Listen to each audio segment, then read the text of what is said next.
Hey everyone, today we'll be talking about some of the common error messages we see in Excel and how we can clear them.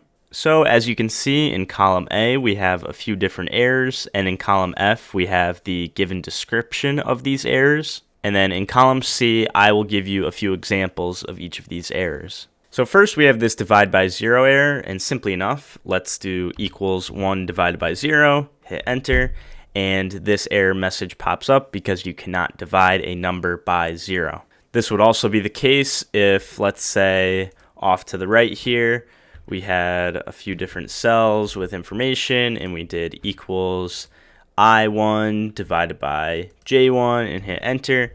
So now the divide by 0 error still pops up even if there are reference cells. Next up, we have this cell formula result as a function. So what this is let's say you type in a formula, but then you don't add anything to the formula. You don't have any data in it.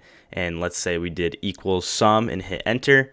We have this calc error message popping up because the result of the cell is the function itself. There's no substance to the function. Next, and this is probably the most common one we see, let's say our reference in column C is equal to D3 plus E3. Hit enter. And it's returning 0 because there's no data in D or E. Let's say we did 3 plus 3. So now column C is returning 6 because we're adding D3 and E3 together. But let's say we made some changes to our spreadsheet and for whatever reason, column E gets deleted entirely. Now we have this reference error because we were adding D3 plus who knows what, because what we were adding, E3, no longer exists. There is a new E3, but the reference goes back to the column that has been deleted. Okay, next we have the invalid name error. So let's say in C4 we did equals sum, and we wanted to sum the 1 and 0 off to the side. But as you can see, we added an extra M to sum, so let's hit enter. And we have the invalid name error because we typed in this formula incorrectly. We spelt it wrong. And this would just pop up anytime you type in any formula name that does not exist. And then finally, one that honestly you probably don't see very often, this number error. It only exists when you return a number that is just far too large to show. So let's say we do equals an extremely large number to the power of another extremely large number and hit enter. This would be a number error. I'm not quite sure exactly what the cutoff is and what number it would show and when the number error pops up, but just know that that's what this error message means. And there are a few more, but these are just the ones I wanted to highlight in this video. But now that we have an understanding of these, you can kind of go about fixing them the right way, especially the reference error, for example. You'll be able to click in here, see there's a reference error, and then realize you have to change the formula to make sure that there is no invalid reference.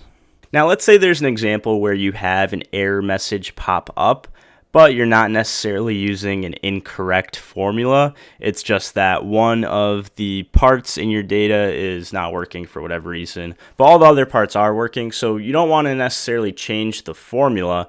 You just don't want the error message to pop up. And that's where the IFERROR function pops into place. So let's go back to cell C1. So we have H1 divided by I1, 1 divided by 0. And this is giving us this divide by 0 error. But if we go back into this function and at the beginning type in IFERROR and then open parentheses, so you could see IFERROR is the value and the value IFERROR. So the value is H1 divided by I1, add a comma.